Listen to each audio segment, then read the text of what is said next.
Imagine living over 12,000 years ago. So your family survives by hunting animals and gathering wild plants. You travel from place to place, never settling down.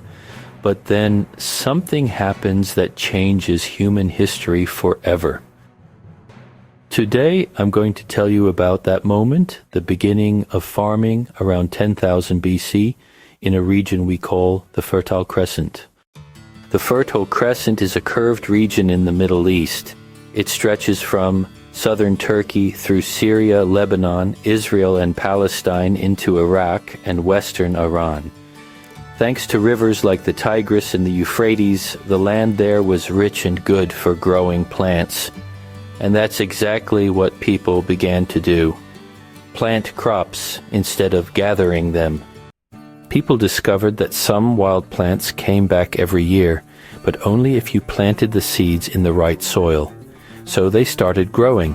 Einkorn and emmer was some kind of wheat, barley, lentils, peas, and later figs and flax, which was used to make linen.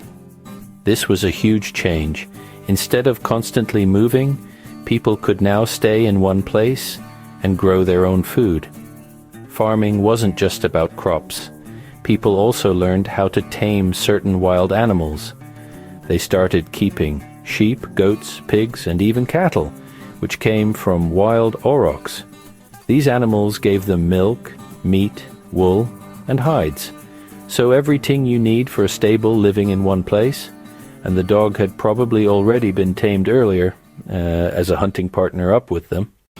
Because people no longer had to move around, they built small villages. A house was often shared by a big family.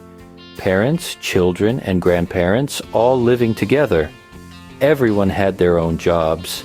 Men often worked the fields or hunted.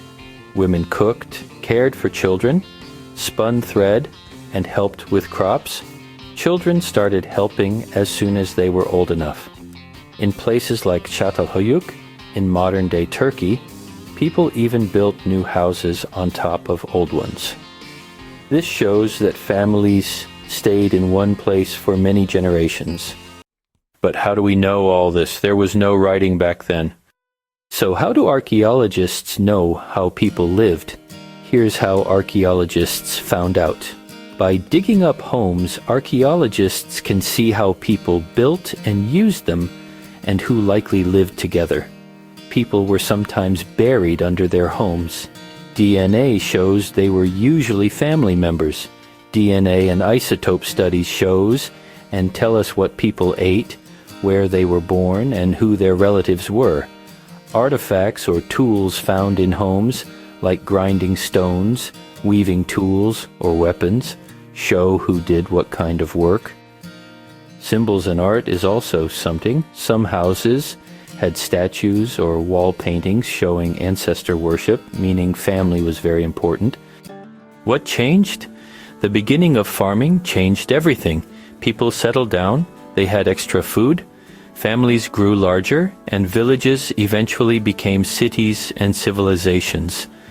Without this major step, we might still be hunting and gathering today. So, what began with a few grains and some sheep eventually led to villages, farming communities, and the modern world we live in today. Thanks to archaeologists and a bit of modern science, we now know how our distant ancestors took the first steps towards civilization.